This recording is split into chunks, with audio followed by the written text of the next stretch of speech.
Sir.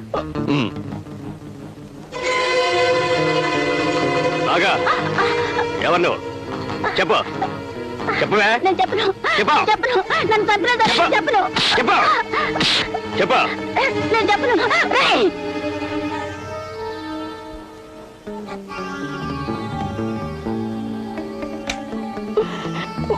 ఫోటోలు తీసుకోవడం చాలు, ముందు పెళ్లికి రెడీ కండి.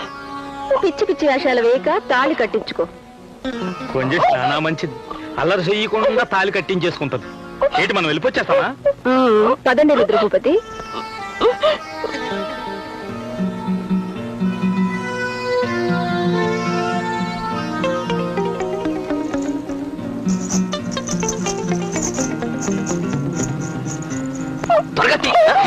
నువ్వు చేసా కదా పల్లియా? అయ్యో నేను ఫోటోలు చేశాను.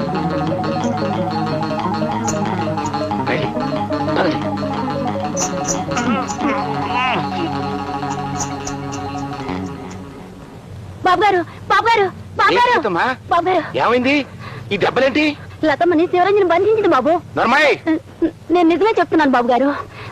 మన లతమ్మని వాళ్ళ తమ్ముడికి ఇచ్చి పెళ్లి చేస్తే ఈ ఆస్తి ఎలాగైనా వాళ్ళకి దక్కుతుందని నీకు తెలియకుండా ఆ శివరంజని ఈ పన్నాగం పండింది బాబు. నాకు తెలియకుండా అది ఎంత నాటకం ఆడుతుందా? ఆస్తి కోసం ఆశ్రయించిన ఆడది నాటకాలు ఆడక నిండు మనసుతో మిమ్మల్ని ప్రేమిస్తుందా? నిజంగా మిమ్మల్ని ప్రేమించింది అయితే ఆ దొంగల ముఠాతో చేతులు కలుపుతుందా? నాగుపాము నమ్మి చేరదీయటం మీ తప్పు గాని నమ్మిన వాడిని కాటేయటం నాగుపాము తప్పు కాదు బాబు. ఈ మాయలాడి కోసమే ఆనాడు దేవత లాంటి మీ భార్యను చిత్రహింసలు పెట్టి బలి తీసుకున్నారు. ఈ ఆస్తి కోసం బలైపోయిన అమ్మగారిని మీరు ఎలాగూ తీసుకురాలేరు. కనీసం మీకున్న ఒక్కగానొక్క కూతురునైనా రక్షించి ఆమె జీవితానికి న్యాయం చేయడానికి ప్రయత్నించండి బాబు గారు.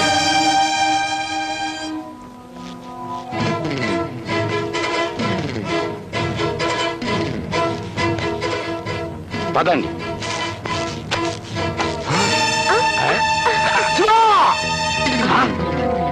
అయితే నేను ఎన్నదంతా నిజమేనన్నమాట. ఏం విన్నారు? ఇక్కడ కళ్ళారా చూసిందేనే. ఓ, దీని గురించా? ఏం చేయమంటారు చెప్పండి. మీరేమో ఆస్తి ట్రాన్స్ఫర్ విషయం ఎంత చెప్పినా వినిపించుకోలేదు. అందుకే ఈ రుద్రభూపతి సహాయం అడిగి నన్ను దెబ్బతీయాలనుకున్నావు.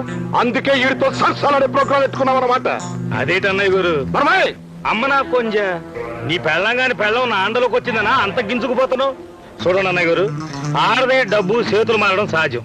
అంతేకాదు ఎవరి చేతిలోకి వస్తే ఆడికే ఉపయోగపడడం అంతకన్నా సహజం. అలా చేతులు మారిన దాన్ని పిచ్చి కుక్కను కాల్చినట్టు కాల్చి చంపడం కూడా సహజమేరా. చెప్పు, నా లతను ఎక్కడ దాచావు చెప్పు. నానేటి చెప్తాను, ఏటైనా చెప్తే మా ఊళ్ళు చెప్తారు అంతే. కొంచెం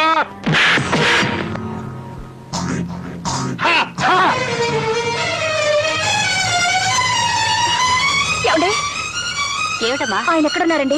ఎందుకు? ఏమండి? అమ్మా లత. ఏమైంది లత? ఏం జరిగింది? నన్ను నన్ను బాధపడకండి. నేను మాత్రం ఏం చేయగలను చెప్పండి? ఆడదాన్ని, ఒంటరిదాన్ని, అమాయకురాన్ని. ఇవాళ కాకపోతే రేపైనా మీకు ఉరిశిక్ష పడక తప్పదు కదా. అప్పుడు నేను దిక్కులేని దాన్ని అవుతానని భయం వేసి. నీకు భయం ఏంటే? బరి తెగించిందానివి అన్నయ్య గారు. ఇలా ఏలుతో మేట నొక్కానంటే ఇందులో గుళ్ళొచ్చి నీ గుండెలోంచి దూసుకుపోతాయి. చంపరా చంపు. ఏట్రా కొంచెం అన్నయ్య అన్నాన్ని మర్యాద మర్చిపోతావేటి? తప్పురా, తప్పు. తప్పు చేసింది మా అమ్మ. ఆస్తి నా పేరు రాసి నా అన్న వాళ్ళెవరూ నాకు లేకుండా చేసింది. అలా ఎందుకు అనుకోవాలి? నువ్వే కష్టాలు పడకూడదని మీ అమ్మగారు అలా చేసుంటారు. కానీ నాకు మిగిలినవి కష్టాలు, కన్నీళ్ళే.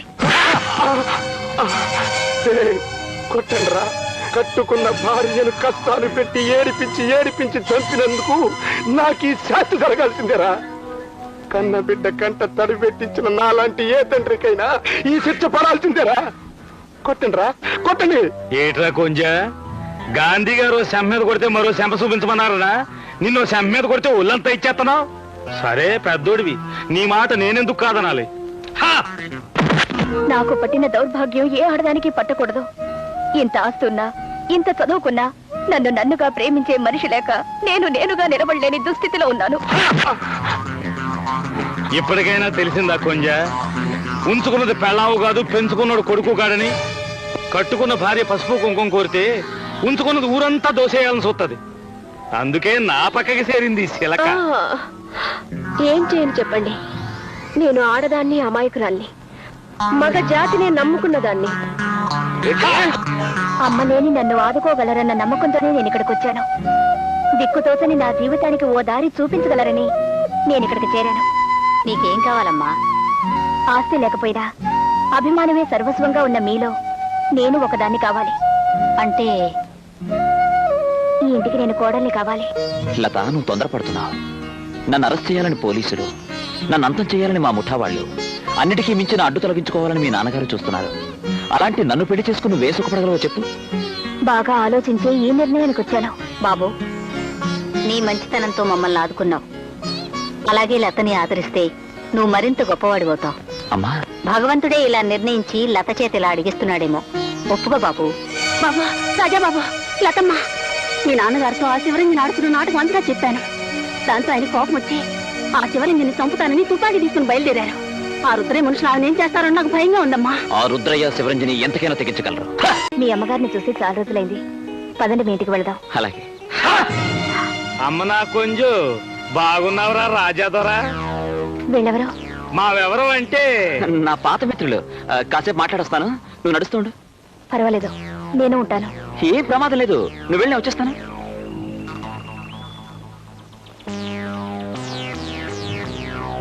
గొప్పింటి సిలకనే పట్టేసినావు. ఇంతకీ ఎవరి పిల్ల ఏంటి? అది నీకు అనవసరం. నాకనవసరం ఏంటి? నాకనవసరం అనుకుంటే నిన్ను అనాథాశ్రమం నుంచి తీసుకొస్తానా? పెంచి పెద్ద చేస్తానా? నేను ఇంత గొప్ప కేడిగాని చేస్తానా? నా పాత జీవితానికి స్వస్తి చెప్పాను. ఇక మీకు నాకు సంబంధం లేదు. ఏంటి? అవును, సంబంధం లేదు అని టుప్పుని తెప్పేస్తానంటే దిగిపోద్దేటి? దిక్కులేని మీ నలుగురిని ఎందుకు పెంచి పెద్ద చేశాను? మీ నలుగురికి 4 దిక్కులు ఇద్దామని కాదా?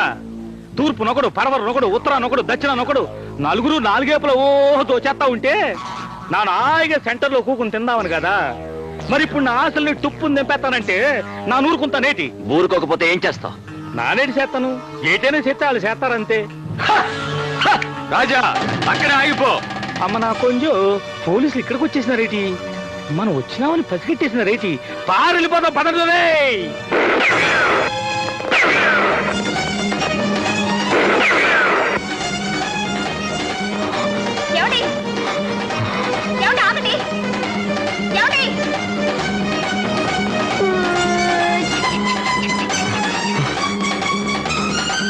అమ్మా, అన్నయ్య! అమ్మా, ఏమిటి బాబు? అమ్మా, ఏమైందిరా? ఏమిటా కంగారు? నన్ను అరెస్ట్ చేయడానికి పోలీసులు వస్తున్నారు. పోలీసులా? అవునమ్మా, నేను వెంటనే తప్పించుకోవాలి. ఎక్కడికి వెళ్తావు అన్నయ్య? నేను మళ్ళీ ఇక్కడికి రావాలంటే పారిపోక తప్పదు. వస్తానమ్మా. అన్నయ్య!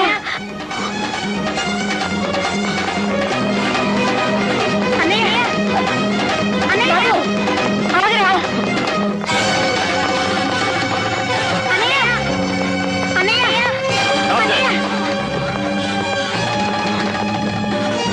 ఈసారి నువ్వు మా నుంచి తప్పించుకోలే. అరెస్ట్ చేయం. ఆగండి బాబు, మా గోపిని ఎందుకు అరెస్ట్ చేస్తున్నారు? వీడి పేరు గోపి కాదు, రాజా. వీడో కేడీ నెంబర్ 1. మేం జైలుకి తీసుకెళ్తుంటే తప్పించుకు పారిపోయాడు. వీడు నా బిడ్డ బాబు. మీరు వీడిని చూసి ఎవరో అనుకుని పొరపడుతున్నారు. అవునండి, ఇతను మా అన్నయ్య. ఈ ఊళ్ళో టీచర్ గా పనిచేస్తున్నాడు. మా అన్నయ్య దొంగంటారేమిటండి? మీకు బుద్ధి లేదా సార్? షట్ అప్, కమాన్. వీడిని జీప్ ఎక్కించండి. ఆగండి ఇన్స్పెక్టర్ గారు, మీరు చాలా పొరపడుతున్నారు.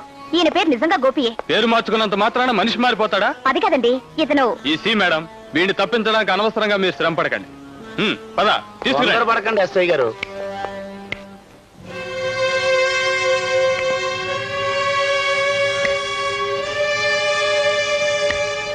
మీరెవరు? ఆయన ఎవరో తెలియకుండా మీరు ఉద్యోగం ఎలా చేస్తున్నారండి? శ్రీ శ్రీ శ్రీ శ్రీహరిమూర్తి గారంటే ఆలమూరు దగ్గర నుంచి హైదరాబాద్ వరకు ఒకటే మోత కదండి. అంతేకాదండి. ఓ, ఆ శ్రీహరిమూర్తి గారా? నమస్కారం సార్. ఇతను మా కస్టడీ నుంచి పారిపోయిన దొంగండి. ఆహా, అక్కడే మీరు దెబ్బతిన్నారు. ఇతగాడి పేరు గోపి, మా ఊళ్ళో లెక్కల మాస్టర్. నాకు సంగీతం కూడా నేర్పిస్తున్నారండి. ఐఎమ్ సారీ, వీడి గురించి నాకు బాగా తెలుసు. వీడో పెద్ద దొంగ. దొంగోని రచించే ప్రోగ్రాం నాకెందుకండి? ఇతగాడింటో మనుషుల దగ్గర నుంచి ఇలా పుట్టు పూర్వోత్తరాలన్నీ నాకు తెలుసు కాబట్టి చెబుతున్నాను. ఇతగాడి పేరు గోపి. నో సార్, వీడి పేరు రాజా. వీడో పెద్ద దొంగ. దొంగేనండి. మరి అప్పుడెప్పుడో తప్పిపోయినోడిని ఇన్నేళ్ళు ఎందుకు వదిలేశారు? రెస్ట్ తీసుకునే ప్రోగ్రాం పెట్టుకోమనే. ఎప్పటి వరకు ఆచూకి తెలియక. మరి ఇప్పుడు ఎట్ట తెలిసింది? వీడి సైకిల్ పందాల్లో గెలిచినట్టు పేపర్లో ఫోటో వేశారు సార్. మీ పోలీసు వాళ్ళ తెలివితేట ఉండబట్టే రాష్ట్రానికి నాయకులు మారినా దేశానికి దరిద్రం పోవట్లేదు. సార్, మీరు కోపం తెచ్చుకునే ప్రోగ్రాం పెట్టుకోకూడదు. అతగా నిజంగా కేడీగాడే అయితే సీక్రెట్ గా ఎక్కడో దాక్కుంటాడు గాని సైకిల్ రేసులో ఎందుకు పాల్గొంటాడు? పేపర్లో ఫోటోలు ఎందుకు వేయించుకుంటాడు? మీతో అరెస్ట్ అయ్యే ప్రోగ్రామ్ ఎందుకు ఎట్టుకుంటాడండి? అది కాదు సార్, ఆ రాజా కూడా అచ్చం ఇలాగే ఉంటాడు. అది ఇతగారి తప్పు కాదండి. బాగా ఉన్న పాత సినిమాని మళ్ళీ రిలీజ్ చేసి ఆడించినట్టుగా కొన్ని మంచి బొమ్మలు ఆ దేవుడు కూడా మళ్ళీ ప్రింట్ గుద్ది కిందకు దోసేసే ప్రోగ్రామ్ పెట్టుకుంటాడు. ఇతగారి కేసు కూడా అంతేనండి. అంతేనంటారా? అయ్యగారు చెప్పిన తర్వాత అది అంతే. లేకపోతే ఐఎమ్ సారీ సార్, మేము వెళ్ళాం.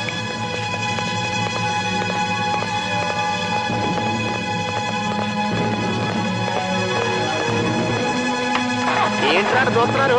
ఇంటికాడ మీకేం పనులు లేవా? ఇది చూసే ప్రోగ్రాం తప్పితే వెళ్ళండి. నాకు కావాల్సిన వాళ్ళని ఎప్పుడు ఎక్కడ ఎలా కాపాడుకోవాలా అనే ప్రోగ్రాం ముందే ఎట్టేసుకుంటాను. లత, నువ్వు వీళ్ళతో కాసేపు మాట్లాడే ప్రోగ్రాం పెట్టుకో. నేను గోపి మన ఇంటికి వెళ్ళే ప్రోగ్రాం పెట్టుకుంటాం. రావయ్యా.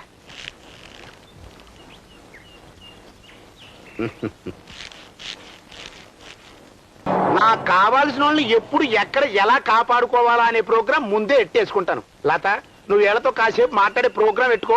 నేను గోపి మన ఇంటికి వెళ్ళే ప్రోగ్రాం పెట్టుకుంటాం. రావయ్యా.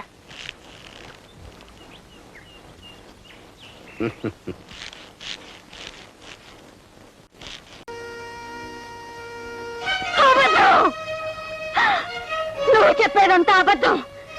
నా గోపి చనిపోయాడని నువ్వు చెప్పిందంతా అబద్ధం. లేదమ్మా, నేను నిజమే చెప్తున్నాను. కాదు, ఇది నిజం కాదు. నా గోపి చనిపోలేదని చెప్పు. నువ్వే నా గోపి అని చెప్పు. నేను 9 మాసాలు మోసింది నిన్నేనని చెప్పరా. నా రక్తం పంచుకు పుట్టిన బిడ్డవి నువ్వేనని చెప్పు బాబు. అంత పెద్ద అబద్ధం చెప్పలేనమ్మా. నేనెక్కడ పుట్టానో నాకు తెలీదు. నన్ను ఏ తల్లి కన్నదో నాకు అంతకంటే తెలీదు. నన్ను పెంచి పెద్ద చేసిందో దొంగ. అతను నాకు నేర్పినవి దోపిడీలు, దొంగతనాలు. మమత అనురాగాల్లోని మాధుర్యం ఇక్కడికి వచ్చే వరకు నేను ఎరగను. నాకు దెబ్బ తగిలినప్పుడు నొప్పితో అమ్మా అని అరవడమే తప్ప కన్న తల్లిని అమ్మా అని నోరారా పిలవడానికి నోచుకొని దురదృష్టవంతున్నమ్మా. కాదు, ఇది నిజం కాదు, అబద్ధం. నిజం కాదమ్మా, ఇది 100కి 100 పాళ్ళు నిజం. ఆ దేవుడి మీద ఒట్టేసి చెప్తున్నానమ్మా. దేవుడా? ఏవయ్యా స్వామి, ఏ శివుడాజ్ఞ లేదే చీమైనా కుట్టదంటారే, అలాంటిది చీమకు కూడా అపకారం చేయని నా బిడ్డ నీకేం అపచారం చేశాడని ఇలా అర్ధంతరంగా ఎత్తుకుపోయావయ్యా. నీ 2 కొడుకులతో నువ్వు ఆడుకునే ఆటలోకి నా కొడుకు బొమ్మే కావాల్సి వచ్చిందా?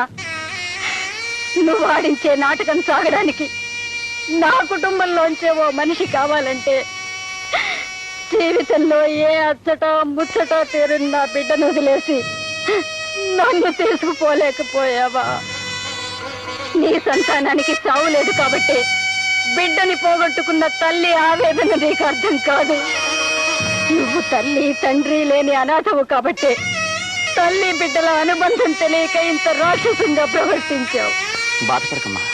గోపి విషయంలో ఆ దేవుడు చేసిన నిర్ణయం కంటే ఆ దుర్మార్గులు చేసిన కుతంత్రం బలమైంది.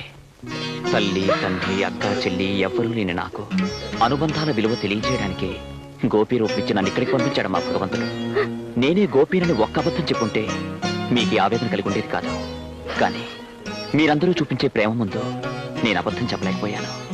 అమ్మా, ఈ అనాథకు వరం ఇవ్వగలవా?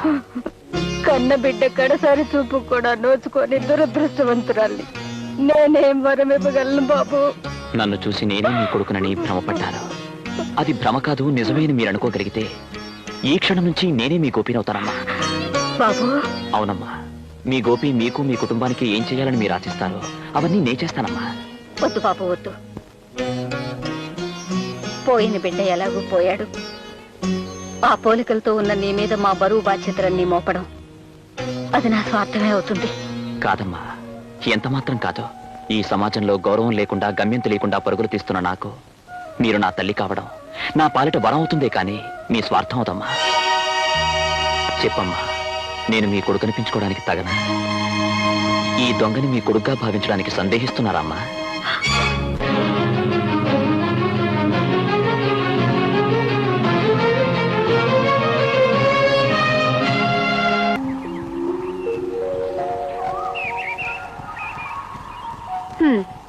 ఇంతకాలం నేను నీకోసం ఎదురు చూస్తుండేదాన్ని, కానీ ఇన్నాళ్ళకి నువ్వు నా కోసం ఎదురు చూస్తున్నావు అన్నమాట. దారి తెలియనప్పుడు దిక్కు తోచనప్పుడు మనిషికి ఎదురు తినరు తప్పు. అరే, నువ్వు సిగరెట్ కాలుస్తున్నావా? మీరు ఆశ్చర్యపోయే విషయాలు ఇంకా చాలా ఉన్నాయి లత గారు. ఏమిటా పిలుపు? ఇవాళ పిలుపు మారింది, అలవాట్లు మారాయి. కొన్ని రోజుల నుంచి నీ ప్రవర్తనే మారిపోయింది. ఏమిటి మార్పు? మనిషి మారినప్పుడు మార్పు సహజం. అంటే నువ్వు నా గోపివి కదా? అవునని చెప్పి మిమ్మల్ని మోసం చేయలేను. కాదంటే మీరు భరించలేరు. అయితే నువ్వెవరు? గోపి కాదు. కాదా? మరి నువ్వు? అదే రూపంలో ఉన్న మరో మనిషిని. నా పేరు రాజా. రాజా, నువ్వు నా గోపివి కాకపోతే నా గోపి ఏమయ్యాడు? ఎక్కడున్నాడు చెప్పు. గోపి లేడు, మనకిక రాడు. ఎందుకు రాడు? ఏం చేసావు? నా గోపిని ఏం చేసావు చెప్పు. క్రమంగా మీకు అన్ని విషయాలు చెప్తాను, తొందరపడకండి. నో, నాకిప్పుడే చెప్పాలి. గోపి ఏమయ్యాడు? గోపిలా నటిస్తూ ఇక్కడికి ఎందుకు వచ్చావు చెప్పు. Tell me, నా గోపిని ఏం చేసావు? మీరు చాలా ఆవేశంలో ఉన్నారు. నేను చెప్పేది నిదానంగా వినండి. లత గారు, నా దగ్గరికి రాకు. నువ్వే నా గోపిని మానించేసి నాటకం ఆడుతున్నావు. నేను చెప్పేది వినండి. గోపి ఏమయ్యాడో నువ్వు నిజం చెప్పకపోతే ఐ డోంట్ స్పేర్ యూ. నేను చెప్పేది వినండి. నేను విన్ను. ఈ విషయం ఇప్పుడే మా నాన్నగారితో చెప్పి నేను జైల్లో పెట్టిస్తాను. లత గారు, ఇంకేం మాట్లాడద్దు. నా గోపి ఎక్కడున్నా నేను దక్కించుకుంటాను. ఎక్కడున్నా దక్కించుకుంటాను. లత గారు. ఎక్కడున్నా దక్కించుకుంటాను. ఎక్కడున్నా దక్కించుకుంటాను. చచ్చిపోయిన గోపిగాడి బతికొస్తామేంట్రా? గవర్నమెంట్ ఏదవ తొత్తు కొడుకులారా, మీ చేతుల మీదుగా మీరు చంపేసి నా కళ్ళ ముందు గోతులో కప్పెట్టేసిన మనిషి బతికొంటమేంటి? మిమ్మల్ని చంపమేంట్రా? అదే మాకు అర్థం కావట్లేదండి. అంటే ఆ గోపీని పోలిన మరో మనిషి ఈ ఊళ్ళోకి దిగబడ్డాడు అన్నమాట. మేము మొదట్లో అలాగే అనుకున్నామండి. కానీ ఈడు మాత్రం నేనే గోపిని మీరు చంపేసిన తర్వాత అనూపురితో బయటకు వచ్చానంటున్నాడండి. చాలా విచిత్రంగా ఉంది. అన్నట్టు కప్పెట్టిన గోతిని తవ్వి చూసారా? చూసామండి. గోపిగాడి శవం అందులోనే ఉందా? అక్కడే ఉందండి. జాగ్రత్తగా చూసారా? అందరం కలిసే చూసామండి. అంటే శవం శవంలో ఉండి మరో శాల్తీ పుట్టుకొచ్చి నేనే ఆ గోపిని అంటున్నాడంటే వీడెవడో మనకంటే కిలాడి రామస్వామిలో ఉన్నాడండి. వాడిని అలా వదిలేయకూడదండి. మీరు ఊ అంటే ఆడేసినట్టే ఈండి వేసేస్తామండి. తొందర